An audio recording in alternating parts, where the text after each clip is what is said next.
I don't know, like I just thought I thought you were probably like the fat friend that was like, you know, that was like the funny like what the fuck's the lady's name from Bridesmaids, you know?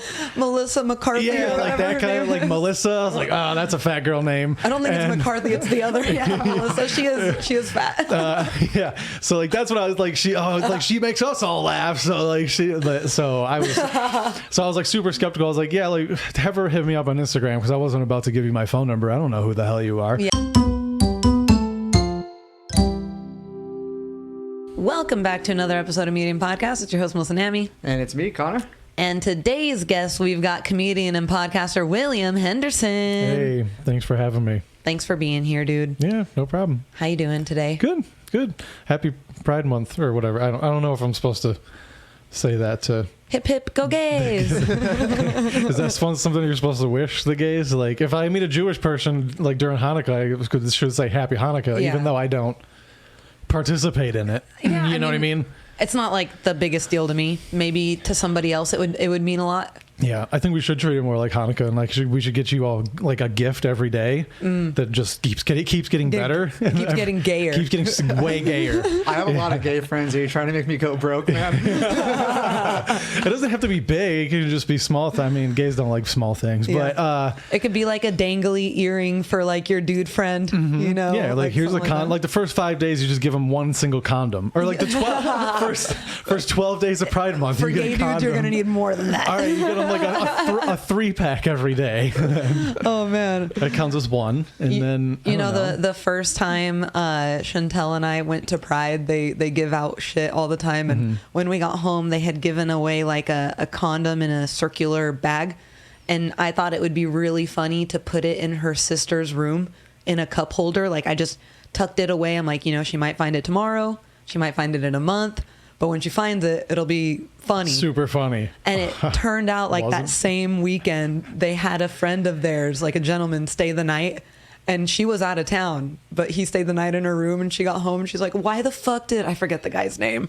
She was like, why the fuck did he leave a condom in my cup holder? And she blamed it on him, but it was me and Chantel pulling a prank on her. Did you tell her? Or did you just let it go? Oh, okay. I was just crying in the other room, and Chantel walked over. She's like, it was us. Oh my God. That's excellent. Yeah, it was great little thing, but thank you. Happy Straight Pride? I mean, it's summertime. Thank you, thanks. It's summertime. I'm gonna associate it more for summertime with me. Like that's what I'm most pumped about. I don't really go to parades and shit. You just say happy times. Just be happy. Happy weekend. Yeah. You know, whatever it is, dude. I want to ask you about yourself, Will. Oh, God. I think it's kind of fun. I hate it. Why? I hate talking about myself. I'm gonna start off with this. It's cringe. I found the buddy system because of you, which is cool. Yeah. Fun little fact, when I was like expressing that I wanted to do comedy, Alicia, a close friend of, you know, we both have known her since we were 12 years old. And she knew Will. They worked together, and she was like, hey, my coworker does stand up. That's crazy. Yep. So thank you for telling your coworkers you did stand up. Yeah, I was when she was like basically like, my girlfriend wants to try stand up. I was like, fucking here we go. Jesus Christ. Okay, I'm sure she does. Yeah, I'm sure she's super funny and like, yeah, haha. And I don't know, like I just thought I thought you were probably like the fat friend that was like, you know, that was like the funny like what the fuck's the lady's name from Bridesmaids, you know? Melissa McCarthy. Yeah, like that kind of like Melissa. I was like, oh, that's a fat girl name. I don't think it's McCarthy, it's the other. Yeah, Melissa. She is fat. Yeah. So like that's what I was like. She makes us all laugh. So like I was like super skeptical. I was like, yeah, like have her hit me up on Instagram because I wasn't about to give you my phone number. I don't know who the hell you are. Yeah, that's weird. And she was like, oh well, she's a lesbian, you don't have to worry. And then like I was like, oh okay, like she's probably way more chill. She's probably still fat, but she's probably like more chill. Like I'm not worried about like weird things. You know what I'm saying? Yeah. Like I'm in a relationship too, so it's like I'm careful with stuff like that. Yeah. That's very respectful of you. But then like once we started texting, I was like, oh, she's normal. Sort of. And then self-aware is a better word. And that's super important in comedy. Hell yeah. Yeah. Thank you for that. So the people I like the least in comedy are the people that are not self-aware. They're just in La La Land. Yeah. Oh yeah. Yeah. That's a lot of the people we surround ourselves with. Well, as you surround yourself with, I fucking step away. I can't deal with you people. You observe This fucking toxic positivity. I've been talking about it for years, dude. Long before everybody else is talking about it. You can't just tell everybody they're great. That's not how things work. That's not how we get great content. Yeah. It's just like, oh yeah, that was a great set. Was it? Were you watching the same thing I was? Because, you know what I mean? It was tough. Yeah. I get it. Yeah. I know that you're very like anti give everybody a fist bump. Dude, I'm so glad that this is starting to spread. Oh. I'm so happy. I'm so happy. Because I never liked fist bumping to begin with because I'm like, why are you guys always just like, it's like, you're walking everybody. Yeah, it's like everybody. It's like, yo, like if you just walk in, walk past, and it's like, all right, do the thing, but it's like you don't need to go out of your way to do it. If I have my hand in my pocket, don't make me pull my hand out of my pocket to give you a fist bump. Don't make me put my coffee down. Yeah, right. Don't try to give me a fist bump with your drink in your hand, so I have to be careful hitting your. Fuck off, dude. Don't make me work for the fist bump. Dude, I'll give you an elbow, like whatever. Fist but bumps are supposed to be natural. You walk by someone, it's a dink, and that's it. Dude, yeah. Borderline for a little bit there. It almost felt like every time you'd get off stage, it's like the soccer moms when they're like, woo, under the tunnel. Like you get the high five from everyone. Like, yeah. It's so fucking, I don't know, man. Like I try to conserve my fist bumps and like, but at the same time, I have to balance like not being a complete dickhead to everyone because like I am a part of the buddy system. People kind of do expect like some professionalism for some reason, even though I'm not. You know what I mean? Do you think you're the jerk of the buddy system? It's definitely not it's George. Carlos. I'm like, there we go. I'm like, it's definitely not George. I think people just think I'm standoffish, which isn't false. Yeah. I don't really want to interact with people. I just want to do comedy and leave. The only reason I am so involved is because nobody else was. Yeah. So, and nobody else knew how to put on a good show. I worked at the Improv for 5 years. So like Aaron and George were like, how do we get in there and how do we put on a good show? Yeah. I'm like, I've seen 500 professional shows. Like I know what to do. You used to work at the Ontario Improv, right? Yeah. I was a door guy. I just watched comedy. Got paid for it. It was awesome. That's great. It was awesome. Yeah. Did you best love job it? ever. Yeah, best job ever. How long did it take until you started performing there yourself? Well, I started doing like the open mics, like just as a performer. Dude, hardest I've ever bombed was that Ontario Improv open mic before I started running it. When you got there, was it mostly comedians in the crowd? Was it people hanging out at the mall in the crowd? I mean, it was comedians, but like, I don't know. Were you around when I was running it at all? No, you weren't. I'm almost 2 years into this game. So like when I was running it and prior, it was like a 6 o'clock show, like 6 to 7. And then they had to open the doors for an 8 o'clock show. So we just like got on as many people as we possibly could. And that was the case before. Well, the guy that ran it before did 10 minutes first and then put up as many people as he could. Because of course. So before I took it over, the hardest I ever bombed was at that during those 3 minutes. I mean, 3 minutes of just like, not even like my jokes were bombing, like I forgot my jokes. Oh, yeah. Just like stammering through it. And I was probably like 2 years into comedy, Blanking. 3 years maybe. Yeah, just blanking. And it was just like my friend came. I don't think she's come to a show since, to be honest with you. Like, if she has, they're few and far between. Yeah. And yeah. But then that guy stopped doing it and they stopped doing the mic. And then I went to the manager because I was still working there. And I was just like, hey, can I start doing the mic? And he was like, fuck, sure, I don't care. Yeah. and I was like, oh, that was way easier than I thought it was going to be. Hell Like, yeah. it was just like kind of handed to me in a sense. Yeah. I just asked.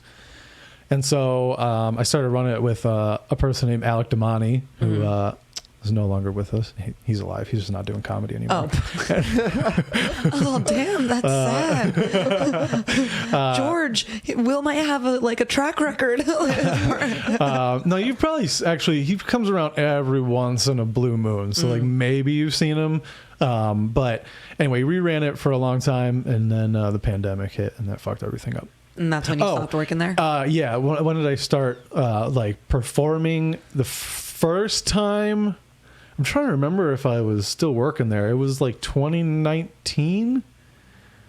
I opened for Pablo Francisco. Very cool. Yeah, it was super cool. It was like one of those things where it was like, oh, damn, I watched this dude on Comedy Central in middle school. You know, like it was one of those moments, like sitting on the couch with my mom. Yeah. Like, this is weird bringing him on stage. That's pretty dope. Yeah, it was super dope.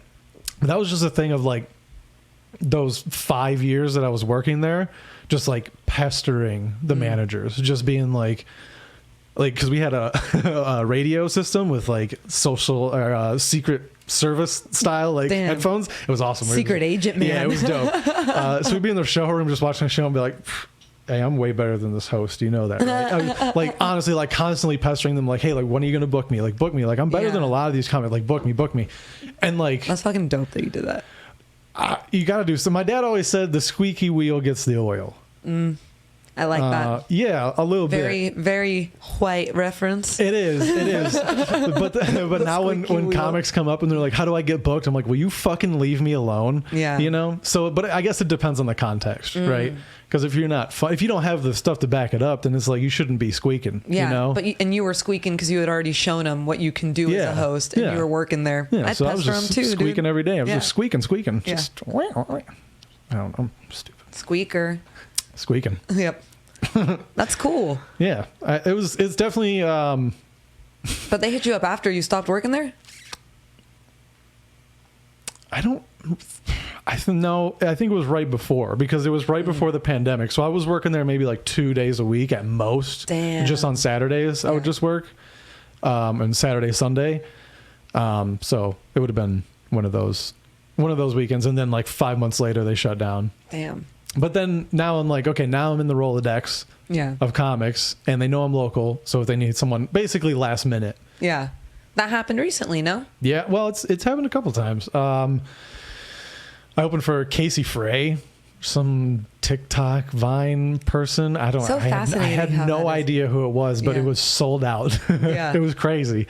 Did the crowd there, like the TikTok Vine person, did their crowd enjoy stand-up comedy? Or Not at all. It was 15 minutes of hell. Damn. It sucked. Serious? I struggled. Yeah. Oh. I struggled through it. What did that person do when they got up there? Just be themselves? Like, yeah. They didn't really do. I mean, they did, but it wasn't like. This video was crazy. And like, all respect to Casey Frey, he's got the following, but he's not a comic. Like, that's not how he like. But the improv is just like, we'll give you X amount of money to do. And he's like, fuck yeah, I'll figure out how to do that's 40 awesome. minutes on stage. You know? Yeah.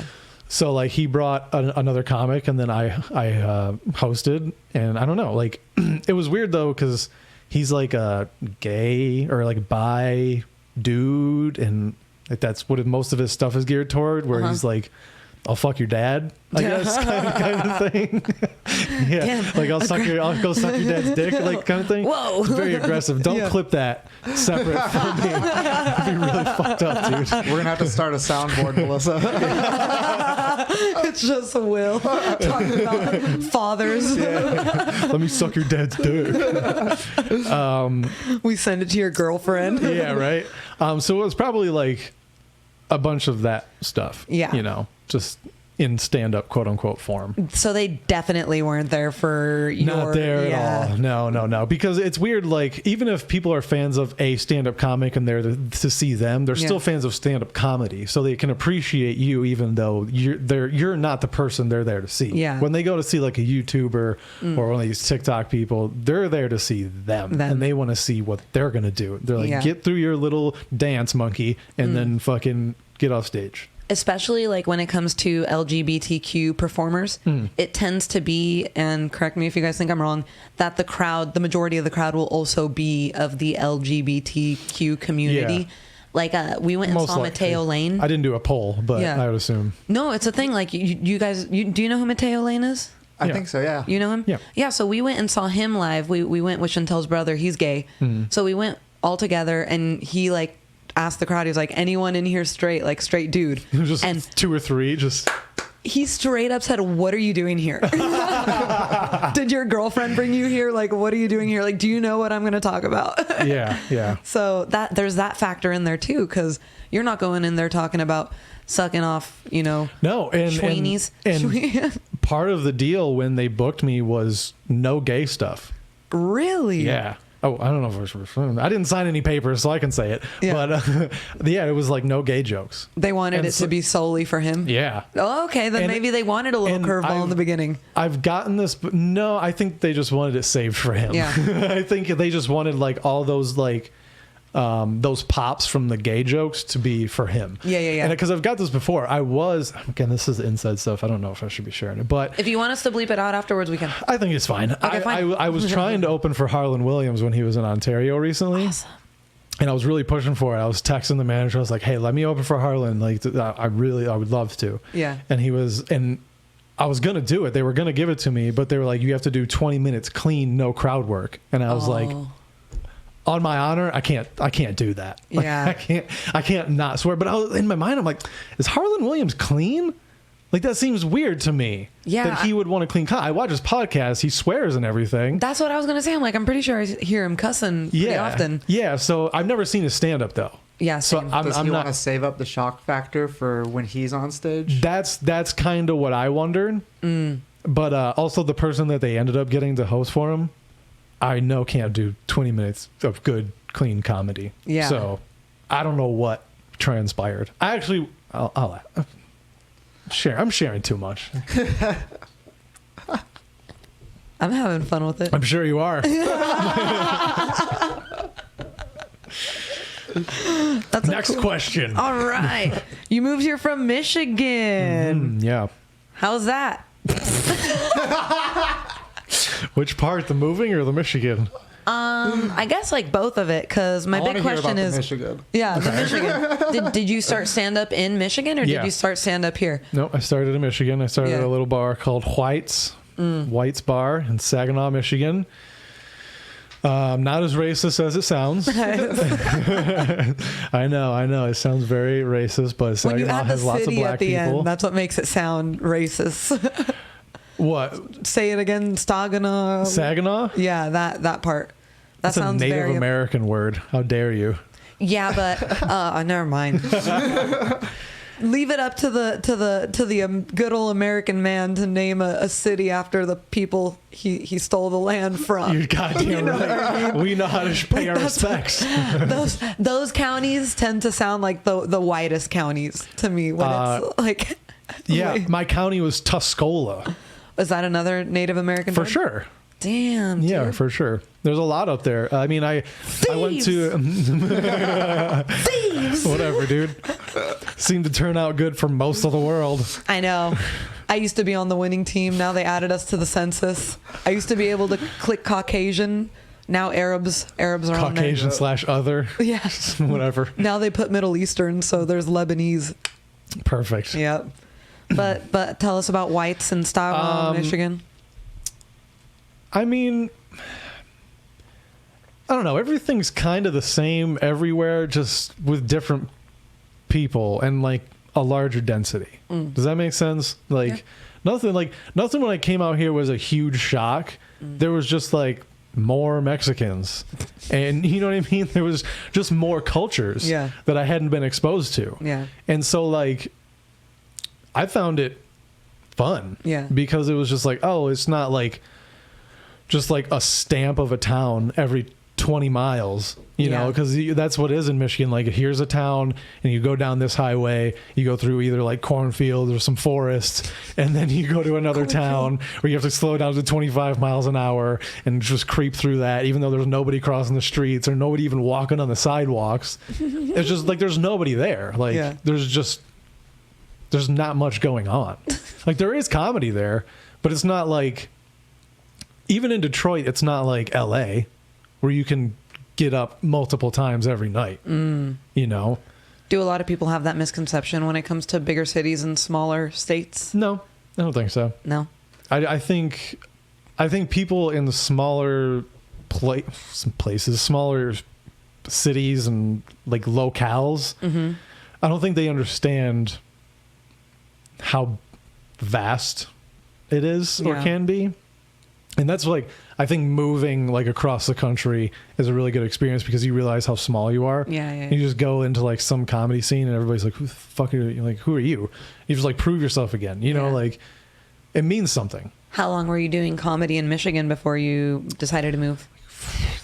4 months, 5 months, maybe. Damn. Yeah, it was stupid. It was pretty stupid. You don't agree with the decision you made now? I mean, things have been cool. So, like, I don't regret anything. Yeah. I can't say that I would do it differently, but I think a different route might have been smarter and yielded better results. Yeah. You committed too fast or what? Potentially.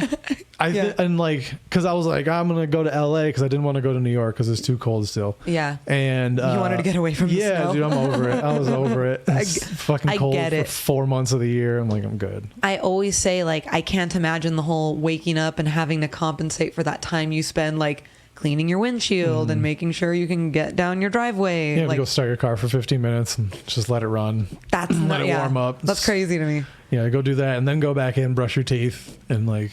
I wouldn't leave my house. I just wouldn't leave. Yeah, it's awful. That's what brought William to the West Coast. West Coast William. Holla. What's up? WCW. You have probably the most nicknames out of the people that I know. They just crop up. I don't make them. They just happen. They call him the blue-eyed white dragon. Yu-Gi-Oh reference. Yeah, I got it. Someone called him White Candy one time, and yeah, that came from a black dude. That's a cool nickname. Legit. Yeah. That's legit. William White Candy Henderson. Yeah, that's how you know you're doing well in a comedy set.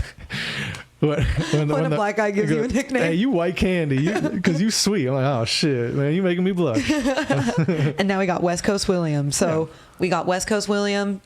New York. West Coast Willie. I like that. Sometimes I think like, man, maybe I should have gone to New York just because, like, dude, guys that go to New York, their joke writing gets so good. Like, it's either write good jokes or just drown. Okay. Like, you can't just. There's no toxic positivity in New York City. That's what I've always tried. That's a great way to bring this back to, I think, what we were talking about. I've been trying to establish a more New York mentality for the IE comedy scene, where it's like, come with good jokes and we'll give you props. Yeah. But if you don't, I'm probably not going to pay much attention to you. Right? Yeah. You're at least show me you're trying.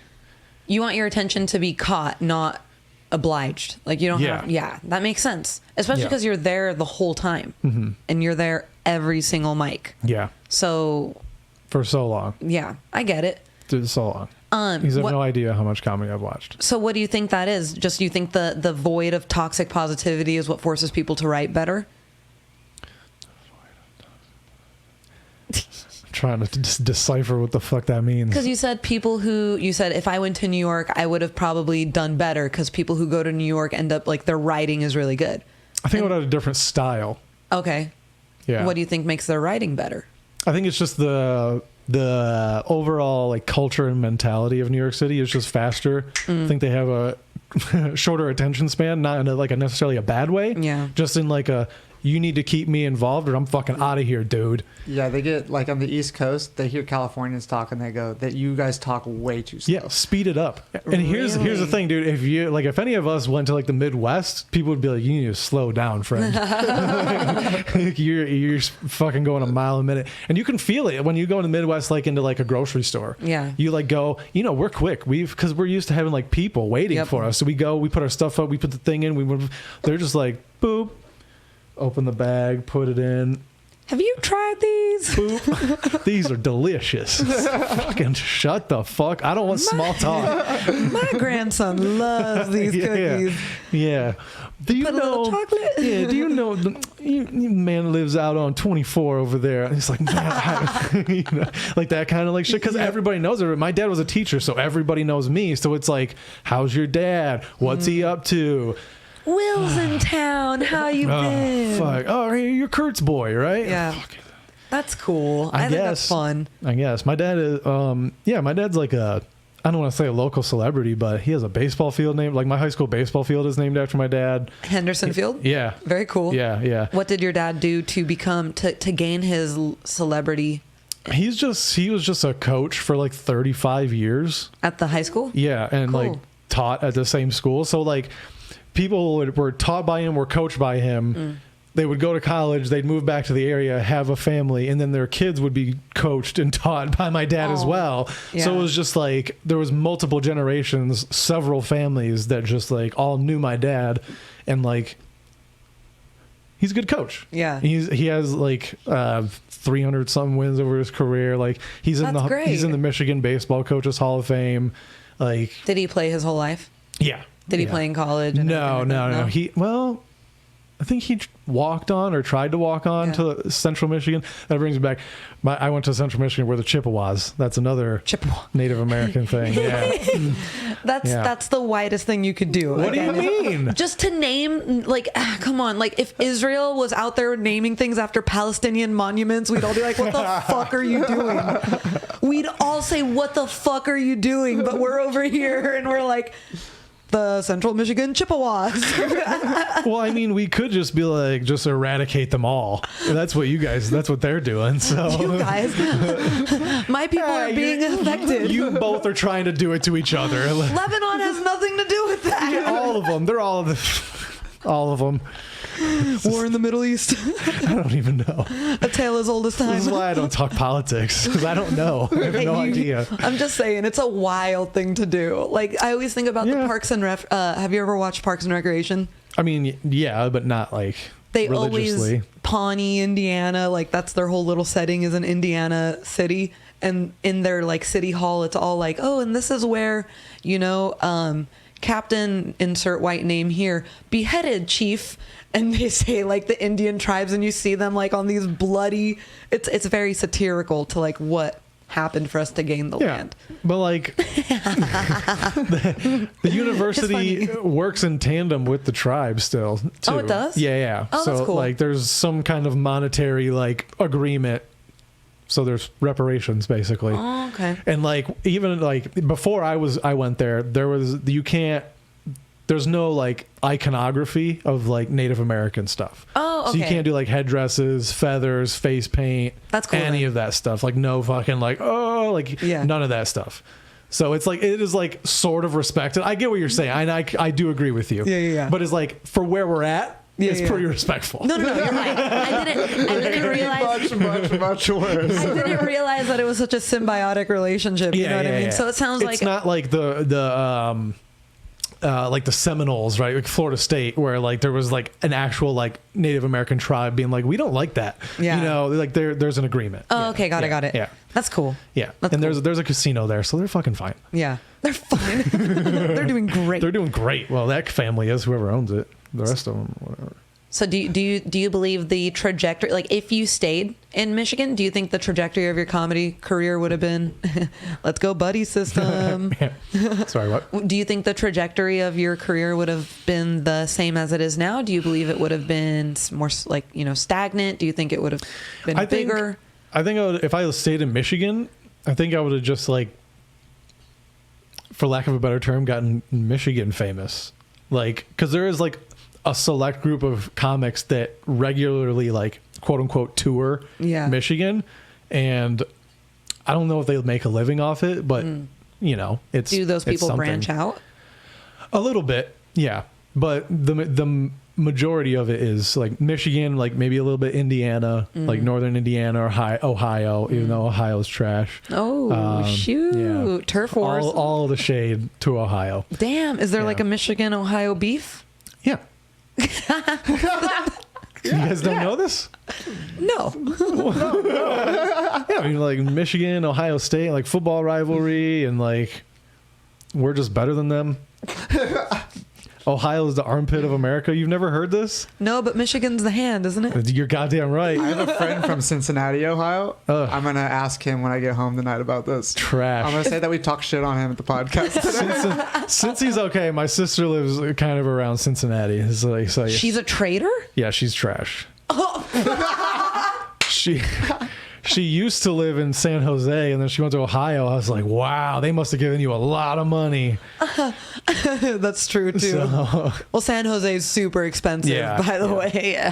Yeah, but still. Traitor. Like, it would have been better. Yeah, it's like you could have been, like, it would have been better in, like, choose a Carolina or something. Unless she's like a baddie and she's like still wearing Michigan Don't State talk about stuff. my sister like that. No, not like in a I mean, like, you know what? The people that wear Dodgers stuff to Angel Stadium.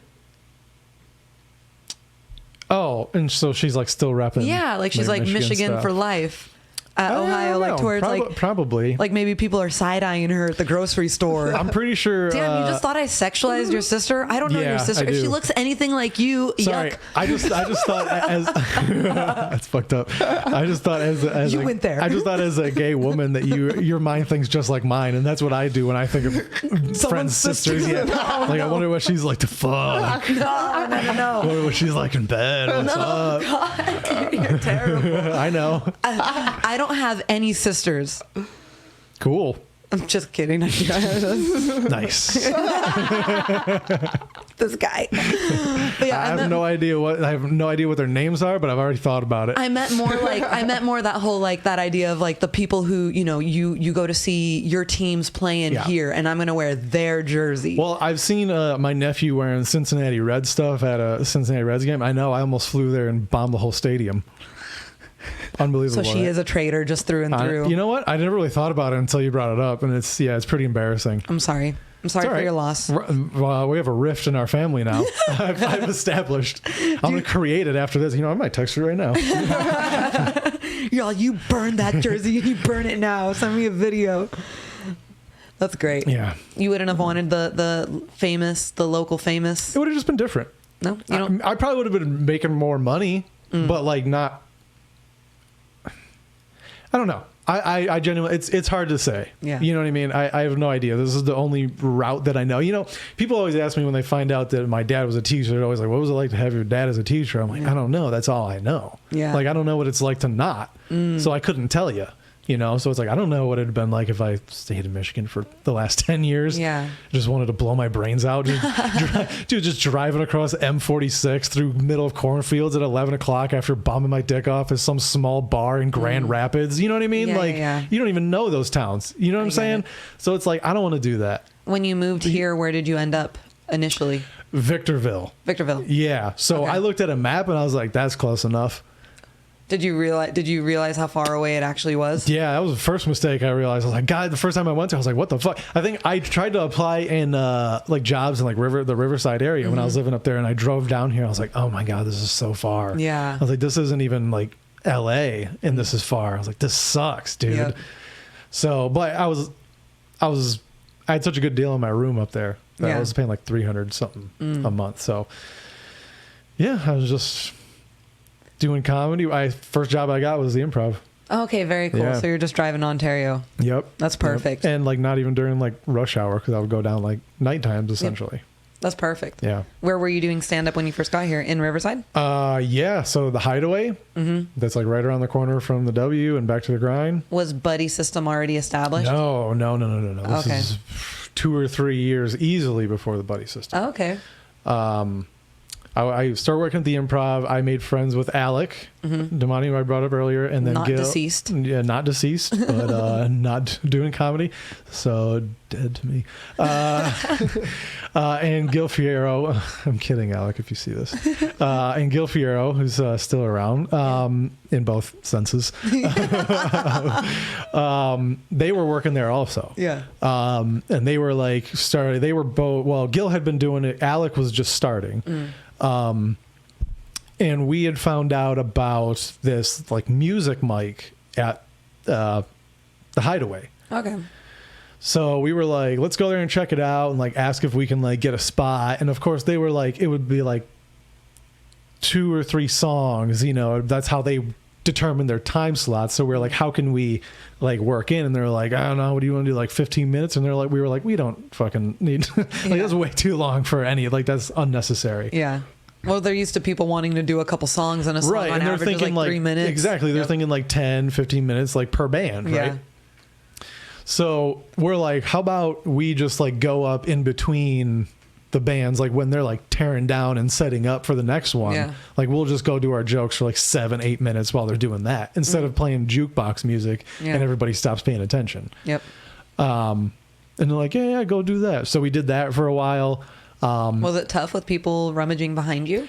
It honestly, at this point, I don't remember. It was so long ago. I've done so many like good mics practice. and stuff. It's good. It's all the stuff that's just honing your sword, Yeah. for lack of a better term. You know, Yeah. it's just like prepare, like all the shitty stuff makes the good moments so much easier, and that doesn't make any sense. Like you'd think like practicing it in a perfect setting is the best way to practice it, but the best way to practice it is when nobody cares, Yeah. which is really weird. The ultimate amount of variable. Yeah. And then like once you get into like, oh, these people are actually paying attention, like, oh, now it's easy. Yeah. I forgot what I was talking about. We were talking about you were doing stand up between the bands at the Hideaway Okay, yeah. for 7 couple minutes at a time. Yeah, whatever, so it'd be like, you know, it would create little things like they might mention something while you were like telling a joke. Well, a lot of times they were just like laughing. Yeah. You know, while doing it. So Having fun. Yeah, so it was cool. And then what happened was more comics found out that we were doing that, and so more comics started showing up. Then they started just giving comic spots. Okay. And then eventually it became like a mixed mic ran by like a different person, and then that's when like Aaron started showing up and he started talking to like the owner. So and this then was he Hideaway took, pre-Aaron. oh yeah. Neat. Yeah. I was doing the Hideaway before Aaron. Very neat. I guess it was it was, you know, it Well, was because fun. a lot of the origin stories I hear were Start with Aaron. Yes. Yeah. Yep. And then eventually it was like mostly comics.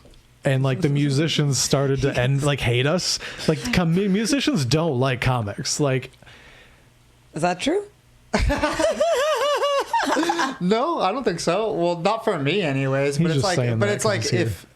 I guess it would depend. I've never played a show with comedians there. I guess like in the instance of them, it was like they were used to doing this thing every week, and then we just Yeah. started to come in and just like take over. their turf, yeah. Turf Because that's what wars. comics do. Because there's way more of us, and we're way hungrier for stage time than musicians are. Because Yeah. we need it more than musicians do. Yeah. You can write a song by yourself. You You can practice work at out home. A joke Yeah, without- exactly.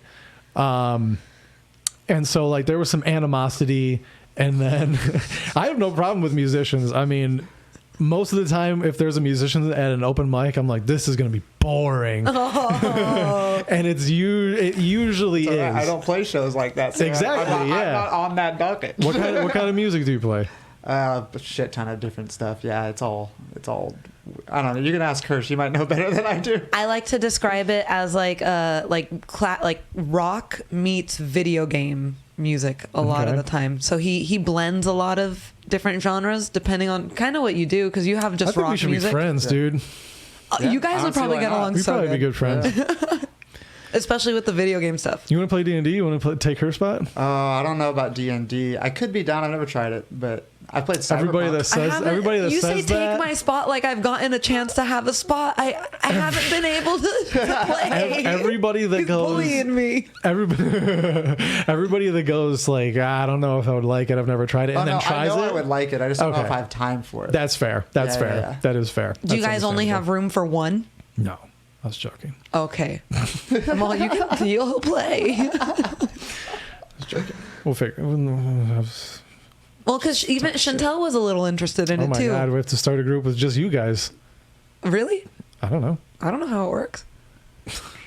Okay, we'll talk about Dungeons and Dragons Yeah, we'll later. talk about it later. What were we talking about before that?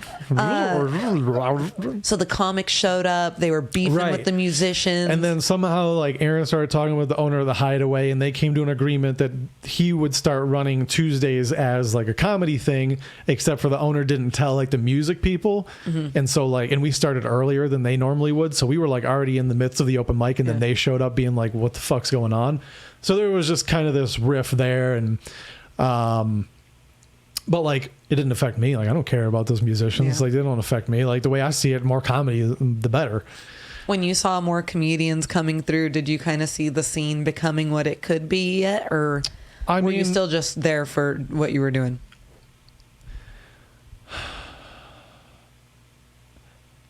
I mean, it was what it was. You know, I don't know how to.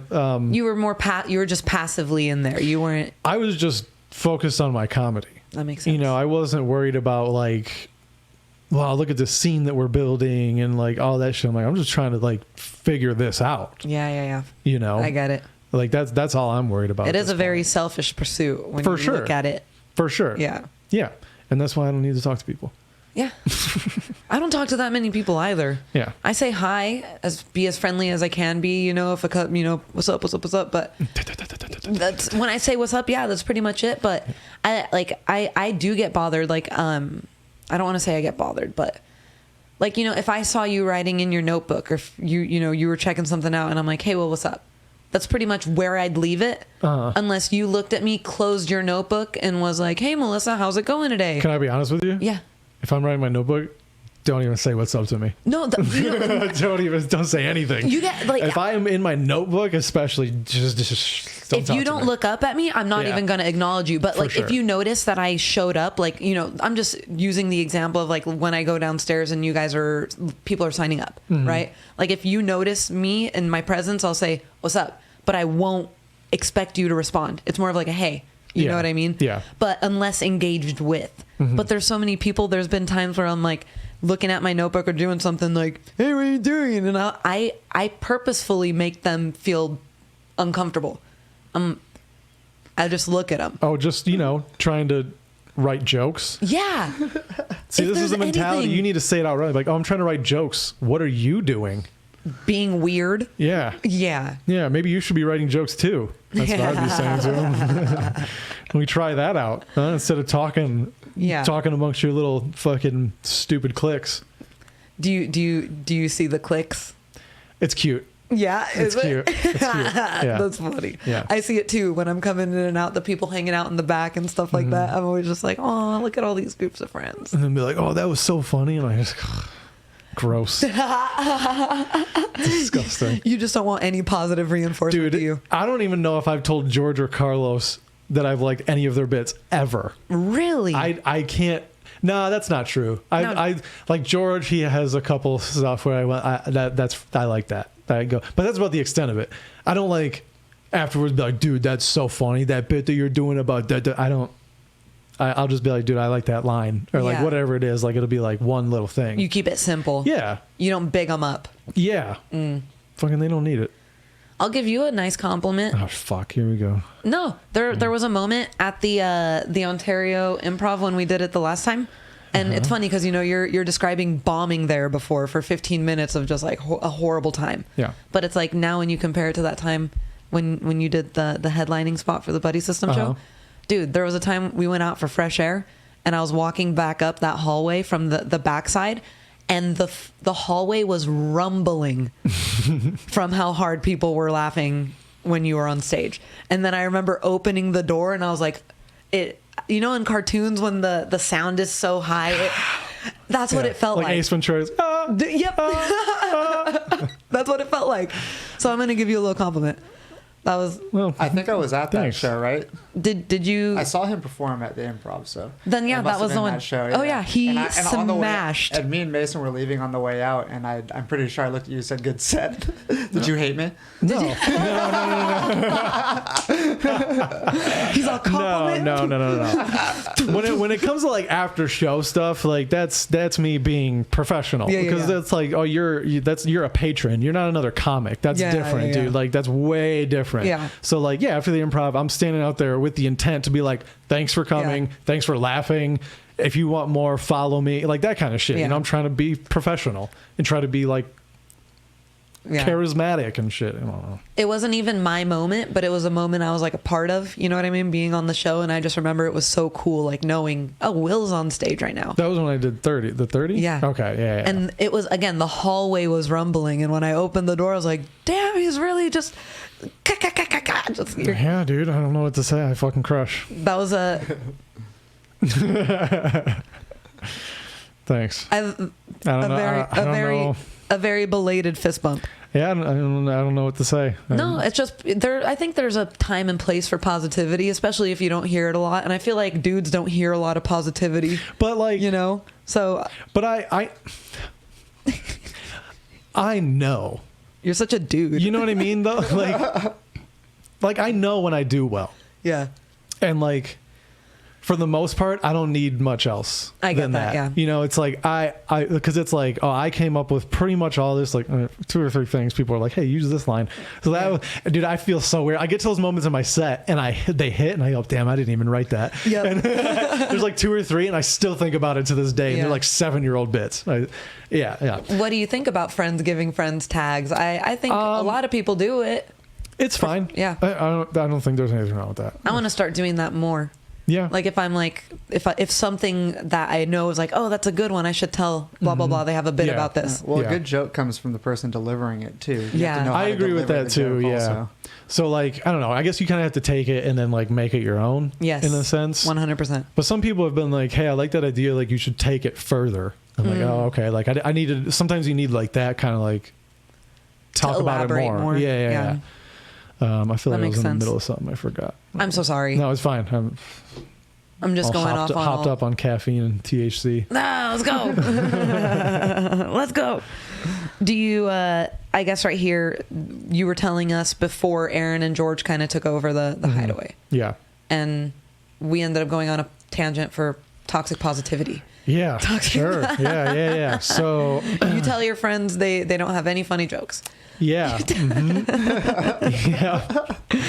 Did you, I guess the way that I want to ask this would be, do you think when the buddy system kicked off and the scene became more centered around comedy, do you think that helped develop your comedy more, or do you think the challenge between like musicians and shit like that was better? No, I think it made it better just because we were getting more stage time more regularly. Because it was like, not only was the hideaway, then it was like the getaway up on an UCR. Okay, yeah, that place is cool. They're like Brooks, we've been doing for a long time too. So it's like, there was a time when we were doing like 4 nights a week, like, or the buddy system was. Damn. And I kept myself separate from the buddy system for a long time, for Yeah. as long as I could. You were more passive, just Just because partaking. because I was like, I don't want to fucking do all this work. Like, I just want to do comedy. But then like they started having interest in like doing the improv. I told them no. I told them not to do it because like, what was your reasoning?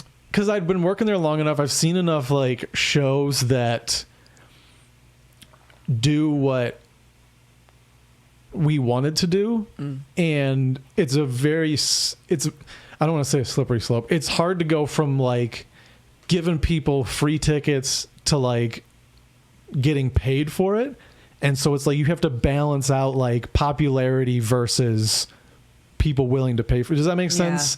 Like I didn't just want it to be like, just bring your friends. Yeah. It's very common out here with like comics that grew up in like the SoCal, like whatever it is, IE area, Yeah. wherever they're from, where it's like they have a monthly show at a comedy club, but the people that show up are just like all their childhood friends and their okay, family. yeah. And it's like stuff that people they went to school with. And it's like, yeah, you made like a little bit of like notoriety like through that. Yeah. But like, that's all you have. So And is that sustainable? exactly. And what you see is like, no, it's just more free tickets and you're not really like growing. Cause then Yeah. when you want to charge for tickets, they go, well, I was getting free tickets for like the last 3 years. Why the fuck? Like you're just doing the same thing. Why would Yeah. I pay for it now? That makes so sense. I told them, I was like, you just like, you want to be careful about when you start doing it, because you don't want to start doing it, not be able to bring people, and then they're like, we're good on the buddy system for however long they're good. Yeah, you know? and kind of sever that tie Yeah, before it's even exactly. been made. That makes sense. Exactly. So, but they were like, we're going to go for it. I was like, fucking good luck. Yeah. But they put me on, I think they put me on the first show. I don't remember. Well, you worked there. Yeah. It's a good way to make good with the people. Yeah. Makes sense. And what's nice, like, you know, I started working there as a door guy. One of the guys that was a door guy with me at the time is now like the GM there. That's cool. Yeah. So it's like I've stayed in contact, and that's how I continue like to get work. Yeah. Because I just text him like Yeah. personally. You know, it's not like an official email. I'm not getting booked by like Levity Live or whatever. Yeah. I I'm got trying you. to. You want to go to Oxnard? Fuck yeah. Why? Why? Why not? No, I mean, I've seen the club because I have a job site there. Oh, nice. And I've seen the club. I've driven by it a couple times. Yeah. And I'm always, because it's the only comedy. I mean, because like Oxnard's kind of, it's Ventura County, right? So it's kind of right outside of LA. Yeah. But it's really the only comedy club in that whole area. Oh yeah, for sure. Yeah. Yeah. But I'm just curious what makes you think like Oxnard. Well, It's beautiful. Well, I mean, Levity Live owns like a lot of the improvs, though. You know They that, do? right? Yeah. Oh, I see. I didn't know yeah, that. Yeah. They're like the parent company that like they bought the improv like probably at this point 7 years ago, 6 years Oh. ago. See? So like those Levity Live clubs that are popping up, those are just like sister clubs to the improvs. I always thought they were Not just all of random standalone clubs. No. Okay, No. so that makes more sense. That makes The more sense. improvs are more likely to be standalone clubs. Like Okay. Levity owns some of them, but not all of them. Okay, Yeah, understood. so I'm trying to get in with them because they can Put send you me around different more. places. Yeah. It's a beautiful club. I in believe Oxnard. it. The new one in Brea is awesome too. They opened one up in Brea? I did like an employee showcase at that one for some Very reason. cool. I guess it was me and then like a few other people from other improvs in the area. Yeah. And it was like, hey, none of us can sell tickets, right? Like nobody's gonna go to Brea to see me. You Yeah, get what I'm yeah. saying? Like it doesn't make any sense. Oh, you're talking about the Brea Improv. Yeah. Okay. Yeah. Yeah. It's well, you. But that's owned by Levity. Got it. I get Sorry. it now. Yeah. I thought you meant there's a Levity Live now in Brea, but yeah. Sorry. Both. I'm understanding it now. Yeah. Very cool. Yeah. So, Why- but that one was fine. People in Brea, you think just because you're not from Brea? People Yeah. wouldn't wanna come I see- don't do comedy out there. I don't know. I don't have family out there. I don't have friends that. Yeah. You know what I'm saying? Like, Yeah. why would I do a show out there at this point? To this day, when I did the Brea Improv, is the most family that's ever come see me family, because Chantel's all of her family lives in OC. Oh, yeah, and she perfect. posted, dude, it was insane. I cried on my Like, way home I was, terrifying? well, it was just so meaningful. I was like, Yeah. oh, like your family likes me this much, like. That's dope. They Yeah. came to see me, like it felt nice, and my siblings even came on a weeknight. Like Did you know that they were in the crowd? my siblings, Yeah. Like any of them? I knew my brother was coming. My brothers were coming, but when I saw, again, I'm such a crybaby because it was like my first like bigger show, and Yeah. to this day it meant nothing besides like seeing people like want to support me, which meant a lot. Yeah. But when I saw my sister wasn't going, and when I saw my sister in there, I was like, I gotta go to the bathroom. Oh my god. Do you feel weird about like family members coming to see you do stand up? Yes Like and have no. your parents seen you at all? No, my mom actively, she's like, I'd be bored. She's like, I don't. Yeah. It's hilarious. It's okay. She'll say she doesn't like that. She's like, I don't like spoken performances. Oh man, what a Yeah. weird thing to not like. I know, but it's like, I'll show her bits and stuff like that, depending from other comedians or like something I said that I think is like shareable, not boring. too. Yeah. No, she'll be like, oh, that's funny how you said that. Or Oh, like, your stuff. yeah, like Oh. I showed her like the joke about me making fun of my name, being Middle Eastern and stuff like that, and she's like, "Oh, that's funny." And she's like, "But why are you making fun of your dad's name?" I'm like, "Mom, it's not like that." But it's the culture, you know. Yeah. My siblings and stuff like that. I like them seeing me. They gave me some criticism the first time they saw me, and they're like, "If Did you tell them to shut up? no, it was Oh. good criticism." No, I mean, because they were. That's what I would say to my sister. She Yeah? started coming at me with like, you should have like just Yeah.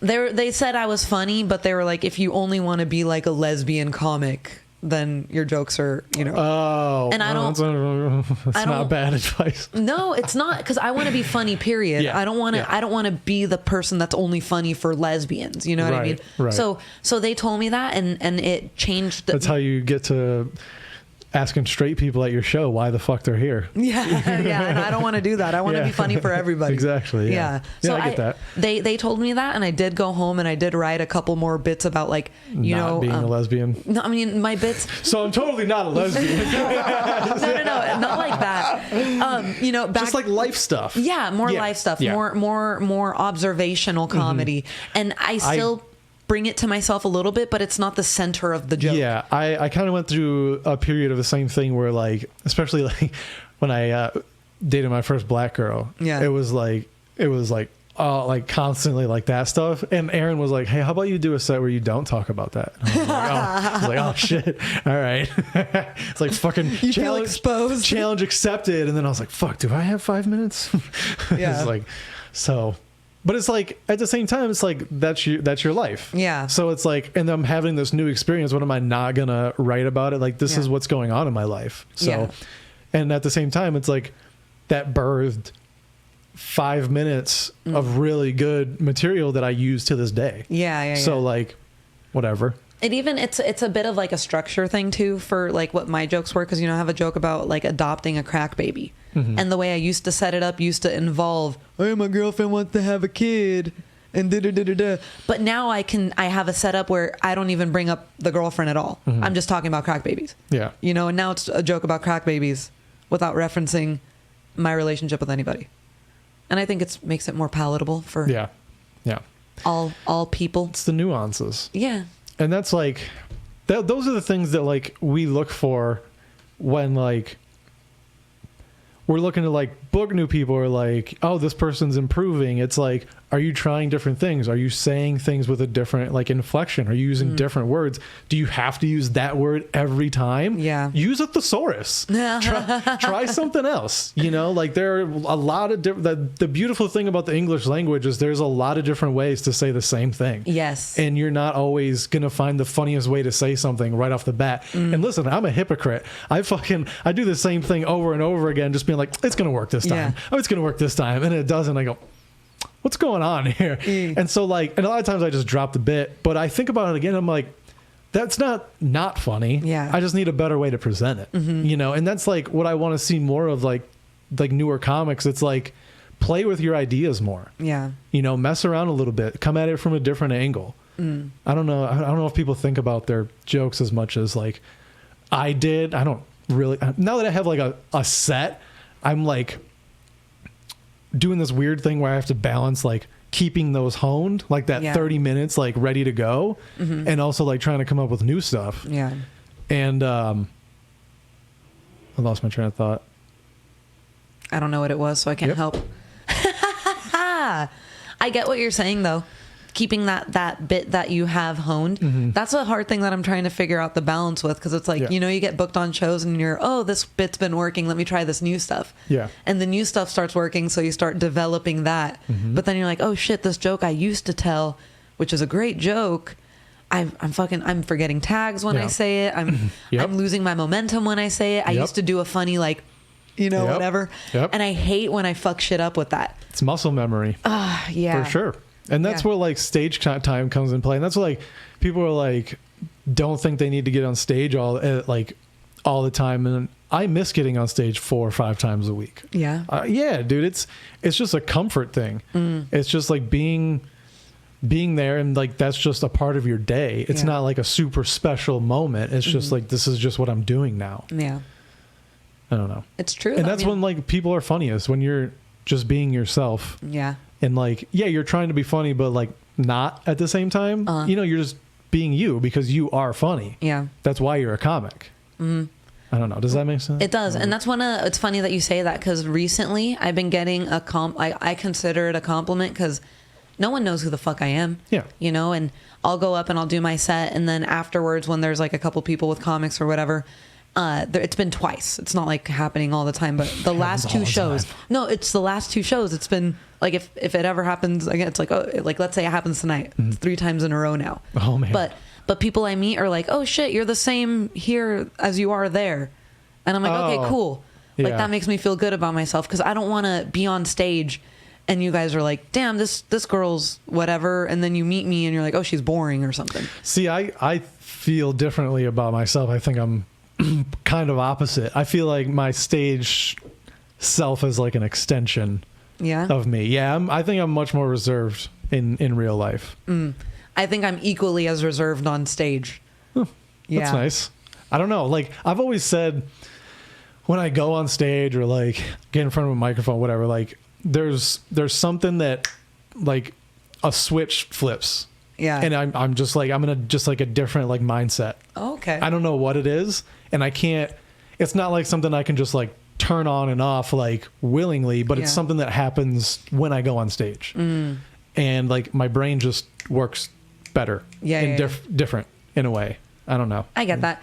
It's also like a call to performance. You know what I mean? It's like, it's your duty. to go up there and perform and to do well. Yeah. And like being like an athlete and playing sports all my life, like I know what like anxiety feels like when it comes to like events and performance stuff. anxiety, yeah. And so I know how to like Kamehameha or whatever the fuck, like harness that into a fucking blah and just use it, you know, to do well. I get that. You know, so that's what I always like to say. Like I always compare tennis and like skateboarding and stuff like that to comedy because it's that personal endeavor. You know what I mean? It's you try this shot, you try this trick, whatever. You try it over and over and over again until you get it just right, and then you try to replicate that in different settings. You know what I mean? You get a kickflip down here in your backyard. Now you got to try to do it at a skate park. You know, it's yeah, and you might not work there. No, it might not work it's like there. This fucking ground is different, dude. Yep. Yeah. What the fuck is happening right now? It's just like in comedy. It's like these people aren't paying attention. It's like, well, whose fault is that? Yeah. And it's like, figure it out, man. It's like you got to adjust. Yeah, it is just like that. When you hit up your buddy at the Ontario Improv and you ask for, you know, people if you want to open for them or whatever, is it typically comedians that you believe are going to have audiences that will enjoy your style of comedy, or is it more so like you want to work with comedians you enjoy their style? Both. Yeah. That was with Harlan Williams. It was very much I just want to work with him. Yeah. It was just like, I know it's going to be like probably like older white people, and like those people don't tend to fuck with me, for lack of a better term. So I don't know how well I would have done, but I just wanted to work with Harlan Williams.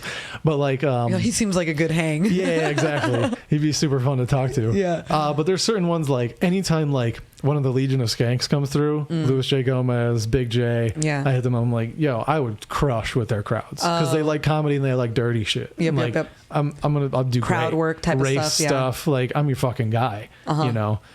So yeah. So like, I promise depends. I won't sit on the stool. I won't take that from him. Yeah. So yeah.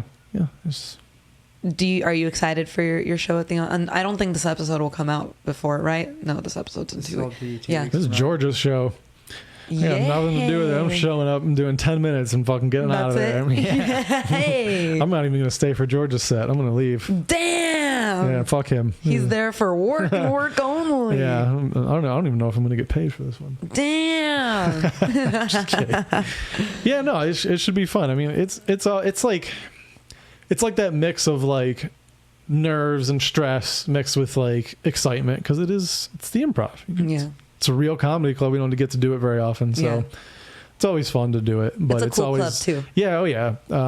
It's one of the last like intimate improvs. Like they're making them all like fucking like theaters now, basically. Like Brea's like 600 and Irvine is huge. Like I don't like I love them because I like going there and seeing people because it makes it super accessible for me to see comedians I love. Right. But when I get there and I'm like, fuck, like I gotta sit here because they have the long tables. Yep. And if you're in the back half sitting next to someone not completely, proportionate to your size, you don't see nothing. Yeah. And that's how it is. They have the long tables, the bench seating, and then the long tables. And yeah, they're really concerned about just cramming as many people as they can legally fit in there. Yep. Yeah. And then when I feel uncomfortable, like, you're sitting there and you feel like, oh, can I even scoot back a little bit? Yeah, I gotta go piss. Like, how am I gonna get out of here? You just bump into everybody. Move. Yeah. Trying to eat your food. Yep. Yeah. It's definitely different. I do love because the Ontario Improv is tables all the way across, just rows. Yeah. Mm-hmm. And I love that. Yeah. It's a very, very nice spot. I like it when they like a club has like a row right in front, I don't even know how to describe it. Just like a single right against like the a bar, stage. yeah, like a bar seating. I like that. But people don't like to sit there because it's like you're facing that. It's like they like to be turned a little bit so they can always like turn away from stage if they want to, or like if they're just sitting there, they're just like, like talk to me, and it's just that's kind of weird. Do you like to pick them out or no? Because you do crowd work. Yeah. You're good at it. Yeah, I've been. I saw you almost kiss a man because of crowd work. Well, he challenged me. It was. I forgot about that. That's the only man way to kiss another man is he challenged. Yeah. He challenged my manhood with that kiss. I totally forgot about that. Oh my God. And Chantel and I, we thought that was so funny. Like, everyone, oh, how was your night? We're like, we almost saw Will kiss a dude. Oh yeah. Yeah. It was something like it was like, I'll French kiss you is what he said to you. Yep. That shit was funny. It lives in my mind rent free. And the thing is, dude, like that was one of those moments, like as a performer, because I've seen things like that happen so many times, like where a comic like will do that, and then they'll be like, okay, and then they'll go, and then the comic will back off, and it's like, like that wasn't funny. Yeah. Like that was just kind of lame. So I was like, if I'm gonna start, I gotta go. Yeah. So I was like, if he's gonna go, I'm gonna go. I have to, or else this doesn't work, or else it falls apart. I lose everything. I can just imagine like the self-talk in the back, like you're gonna fucking do it, Will. 100%. You keep those lips pursed, you keep them closed, and you do it.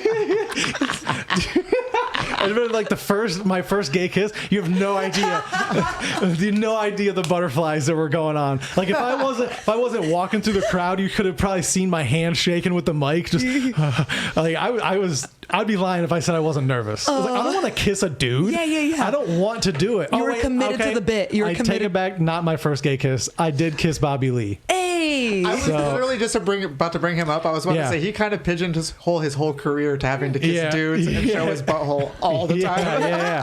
Have you seen his show? I haven't seen his stand-up. Okay. No. So he does this thing at the end where he like brings this guy on stage, and then he'll like do like gay chicken, where he'll like start across the stage and then walk toward it, and then like kissing. Yeah. It's like the first person to pulls out loses. Gay chicken. And like I'm not gonna give away his thing. He was very cool. Yeah. He was very nice about it. He was very professional, extremely professional about it. Yeah. And then he play gay chicken with Bobby Lee, and none of you guys chickened out. No. So I could kiss him right on the lips. So I was like, how many chances do you get to kiss Bobby Lee? Yeah. So did you go get checked afterwards? Should have. He's like, oh shit. What's this bump on my lip? That's hilarious. So this one would have been my second one, but it was very much a sense of like, I can't. If I back down, like I lose the crowd. It's not going to be funny. If he backs down, I win. It's fine. Like, and that's what happened, right? He backed down. Make fun of him or whatever. Yeah. Exactly. So it was very much a moment of. You can't be like, damn, I'm a pussy. Yeah, exactly. It's like, it was. How committed am I to comedy? That was one of those moments for me. Yeah. You know, it's like it's going to test me. It's like, how much do you want this? Mm-hmm. How much do you, like, really care about comedy? Because kissing a guy is about as far as I'm willing to go for comedy. I wouldn't go that far. I've gone that far. I would not kiss a stranger for comedy. He had a nice mustache.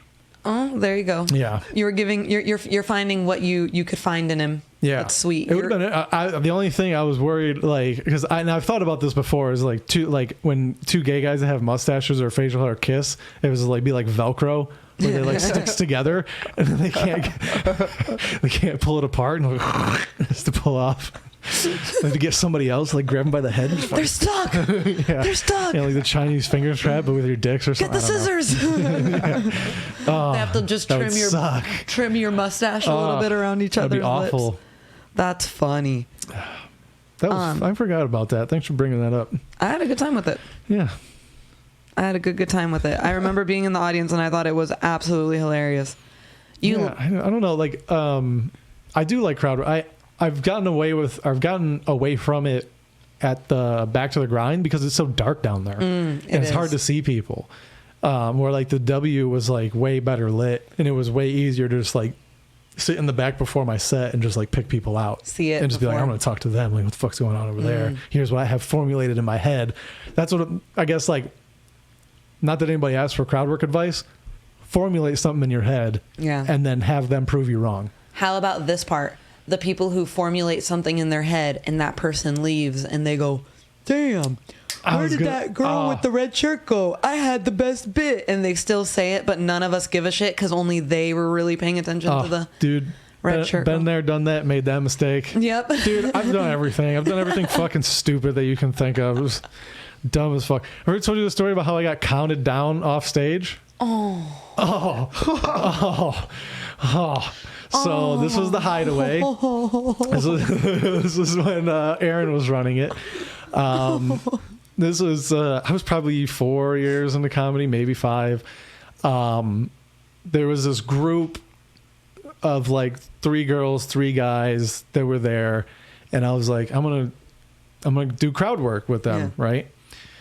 And I started doing crowd work, and like it wasn't really going anywhere, and I was just like really like reaching, and I think I called one of them gay, or like asked if one of them was gay. Some stupid shit because I'm stupid and a bad comic. And they just didn't want to hear any more from me, and then somebody gave me the light, and I think I said like something about like, don't worry, I only have like 1 more minute or something like that. And so they started counting down 60, 59, from 58, 60? 57. Yeah, all the way. And they did not budge. It was loud the whole time. So I just plugged my social media the whole time that they were doing, and just like, follow me at William. Yeah. And then they went 1, 0. And then I was just like, hey, my name is William Henderson. You guys have a good night. And I just left. Did they clap or boo or? I don't remember. What bitches? I'm sure I don't remember. At that point, all you're hearing is ringing in your ears, and you're running out like a bomb went off. Yeah, I was just like, this is awful. Please tell me it was only those 3 girls. No, it was like the whole table. It was like 6 of them. But it was only their friends. I think so. Okay, thank God. It was loud enough. It could have been the whole room. I don't know. Oh my God. I'm like, if they were able to get the mob mentality on that. I've always been, because I end my set with some not racy, but like a little bit more edgy stuff. And I'm always like, damn, if someone doesn't like this and boos me instead of do what I expect, like a groan and a laugh. Right. You know, I'm like, oh my God, I'd probably cry. I've never been booed or anything like that. Yeah. I mean, generally people will take it up with you afterwards. I've had people do that too. Really? Yeah. Like, that's why I run away right after my show. I run straight to my car. I'm that's why green rooms are nice. Yeah. You can that escape. Makes sense. I feel like comedians more than anybody need some green rooms. Yeah, especially after certain sets, you're like feeling like, I don't think I want to face people after that. You just want to escape as quick as you can. Yeah. Unless you're like Norm Macdonald. I think Norm Macdonald used to, like, when he would bomb is the only time he would go out and like, hey, thanks for coming. I can't even imagine Norm Macdonald bombing, though. I know, right? I know. But that's the story. That's He's the one rumor. of my favorites, all-time favorites. Yeah. Rest in peace. Do you enjoy podcasting as much as you enjoy stand-up comedy? It's different. I consider it like a fun, like, riff practice muscle kind of thing. A way to get some references under your belt. Yeah, that, and just like keep the brain on like comedy mode, you know, like the more time that you have devoted to like that mindset, the better, you know. Yeah, very true. So do you enjoy live streaming as much as you like? Do you I guess like do you try to play like do you make jokes while you're streaming? No, not really. Usually I'm streaming like stuff that I'm like focused on. Oh, okay. So I'm doing like rating in WoW, and I'm like just focused on it. So I'm not, and that's probably why nobody watches. Which is fine. Like I'm just doing it for like content. It's like, if you like me, if you like what I do, if you're a fan, here's just like some extra shit. Yeah. Like just whatever. Like I don't really care. You're playing anyway. I'm playing anyway. Exactly. Yeah. So it's like, in my computer can do the streaming thing. It's like, I'll just open that and run that. I just minimize it, and now I'm just doing what I always do anyway. So you're not paying attention to the chat or anything like that. Okay. Nobody says anything anyway. So like, if they did, I would. But they get on his live stream on YouTube, people. I put it on my stories. I post a little cool picture of the WoW boss I'm fighting. Nice. One of the guys we had on previously, he was rated #1 in the world for WoW for a little bit. For what? Do you remember? He was rated. This was back in like 2007, 2008 or something like that. So he was doing like rating and stuff like that. It was like PvP stuff. PvP. Okay. Yeah. That's crazy. It seemed pretty cool. People that like are high ranked, it's like, you're really good and / probably don't have a life. He admittedly didn't really do much besides play WoW back then. He was pretty committed. Yeah, he was also like 14, 15, so. You have to be committed, because I would make fun of this guy. He's like, oh, I'm practicing Fortnite. I'm like, how do you practice a video game? Right. But he was committed. Yeah. I mean, I'm like part of a guild that like, we have like requirements of like things you have to do each week to like To play? Not like you can still play, but like to play in that group like that raid that they're doing. Like, yeah, you have to like keep up. Yeah. So, you can't ride anybody's tailcoats. Exactly. Yeah. You want everybody to carry the weight. Lots of team effort type of stuff. Yeah. Big time. That's what I love about it. It's so fun. Do you like, that's an online game, right? Yeah. Okay. So you're always playing with other groups of real life people. Well, you can do like solo quests and stuff, but like the hardest content is group stuff. Okay. Yeah.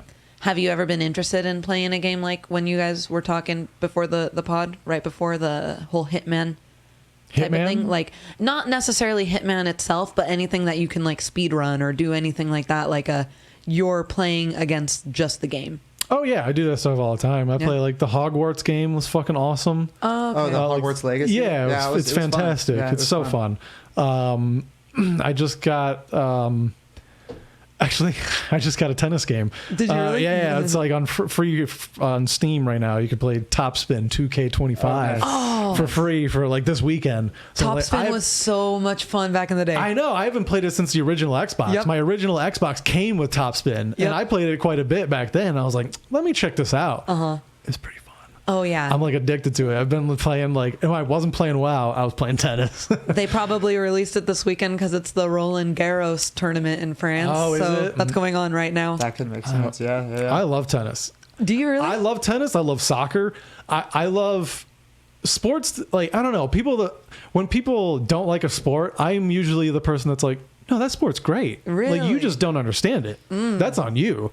Like cricket, I don't understand cricket. It's probably great. Okay. I wish I understood it. It looks fucking cool. It looks fun. You're not going to hate on it simply by being ignorant. Yeah, for just because you don't understand it. When people like, you bring up like a baseball, oh, Dodgers are playing, like, oh, did they score a touchdown? It's like, don't do that. Yeah. Like, you're not funny because you're dumb. Yeah. And you don't.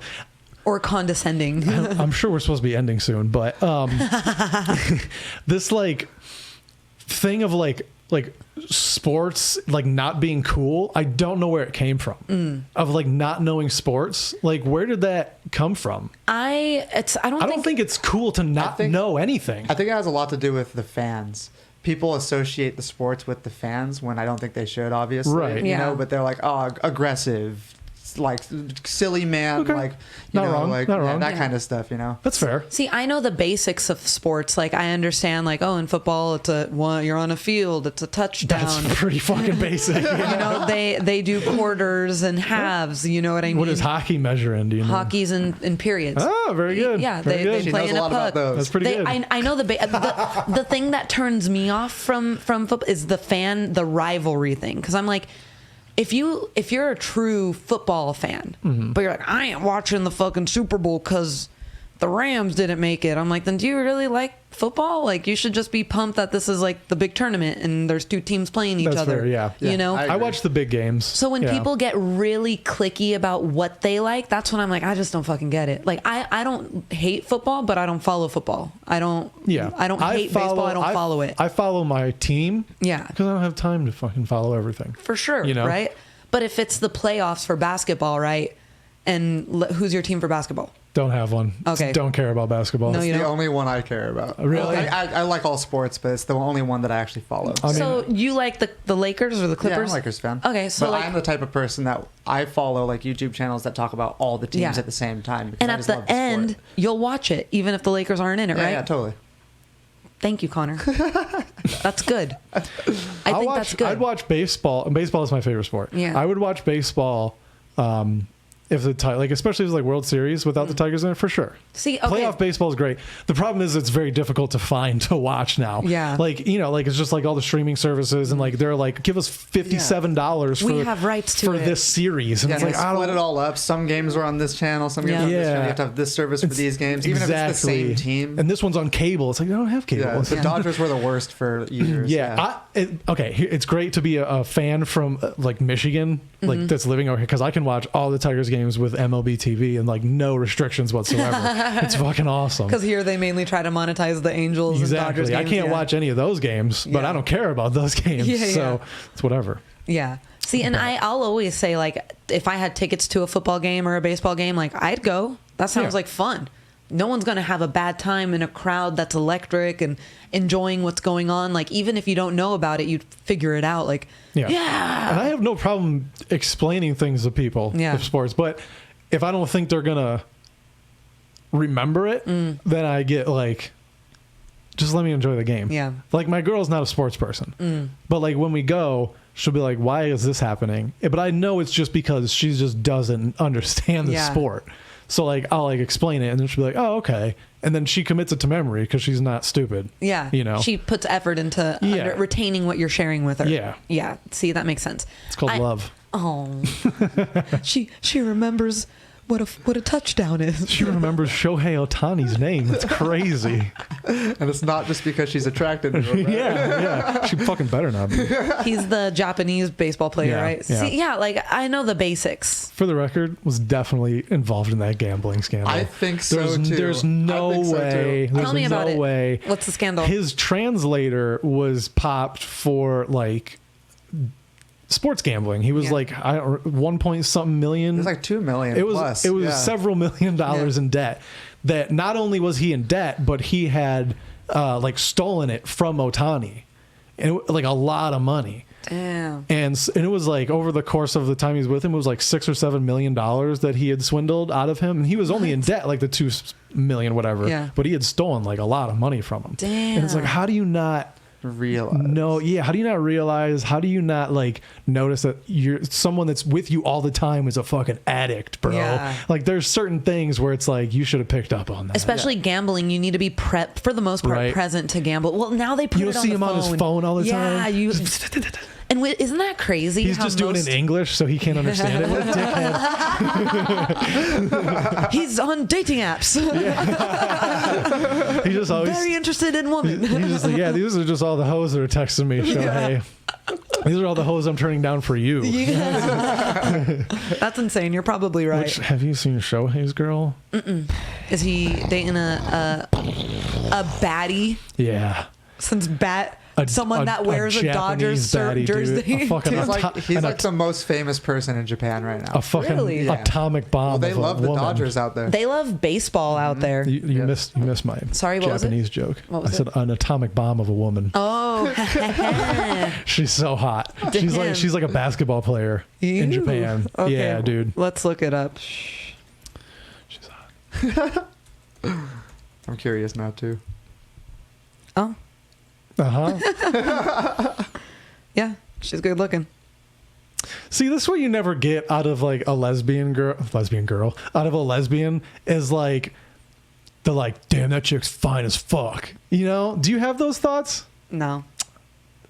That's what I want. Are you trying to get her in trouble with her girlfriend? I have a girlfriend too. What's the difference? I'd admit it. I'd admit it if I did. Yours is Latino though. It's different. See, listen. There's girls that I like. Bia, she's a rapper. I love her.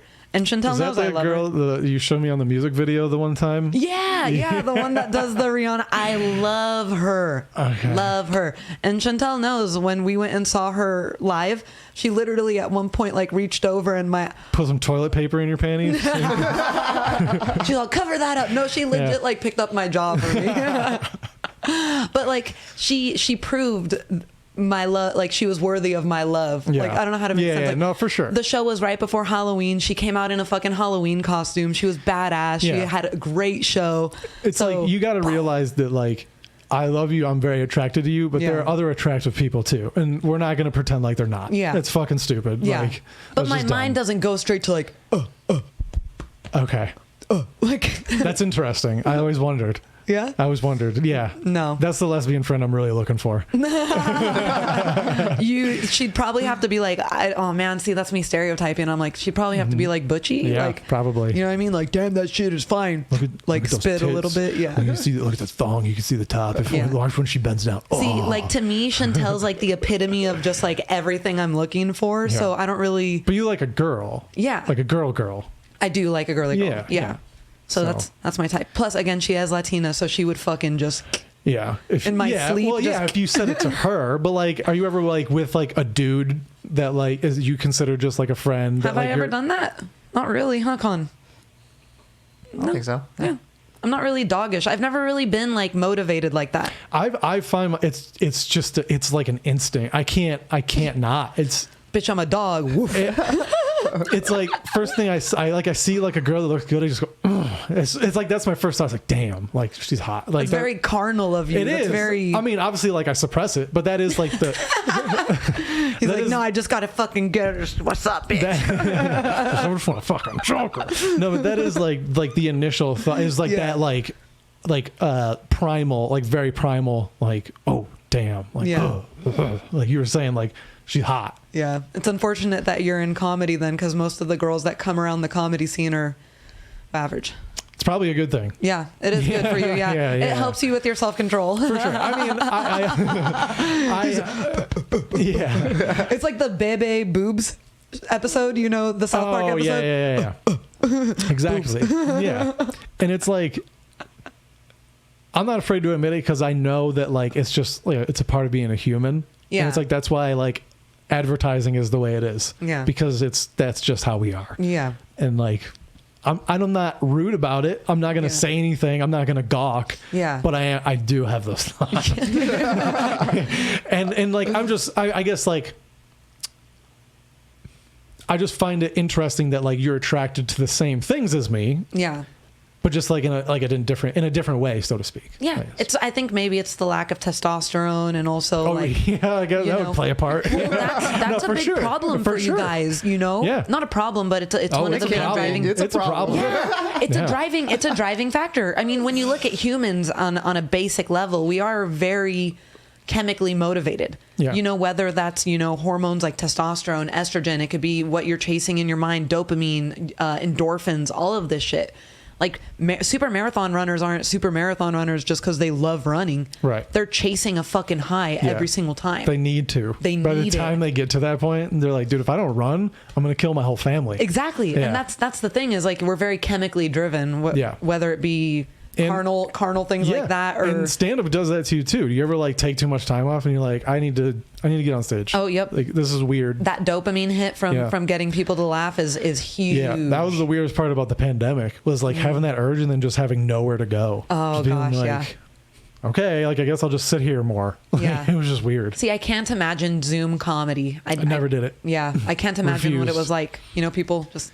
I refused. Or just ha ha ha, so people can hear you. Yeah, no, it seems awful. I never want to do it. Some people started that way. Siggy Fredo. That's how he started? Yeah. Damn. I know. I think I remember hearing him tell you guys that in the podcast. That Crazy. You guys, that's insane. I think he stopped doing it though. I hope so. I don't see anything good that can come out of that, to be honest with you. Hell yeah, Will. Well, tell the people where to find you. You can find me on Instagram at Willie_D20. Every Tuesday at Brooks, every Thursday at Back to the Grind. I do stream on the Buddy System YouTube, so youtube.com/thebuddySystemCo. And then pretty much all things Buddy System, I'm there, except for Strum tonight. But it's because you're performing somewhere else. Because I'm somewhere else. Hell yeah, dude. So Will, important. thank you for being here. Of course. I appreciate your time. I had a good time. That was fun. Me too. Yeah. That was funny. Yeah, let's do it again. Yeah. If you want. We don't have to. Yeah. That wasn't a No. statement. It's not like I have a billion people that I would love to do it again if you would like me to. I understand what you're saying, bro. You're good. Thank you. Thank you. I think I think now that you, I feel like I've taken away that first like ugh. What do you mean? When you heard I wanted to do stand up. Oh yeah, I mean that happened a long time Hell ago. yeah. So as long as it's not a pity, let's do it again. Yeah. Hell yeah. Thank you for listening. Thank you for tuning in. Like, share, subscribe, and we will see you guys next time. Bye bye. Thank you guys. Hasta luego.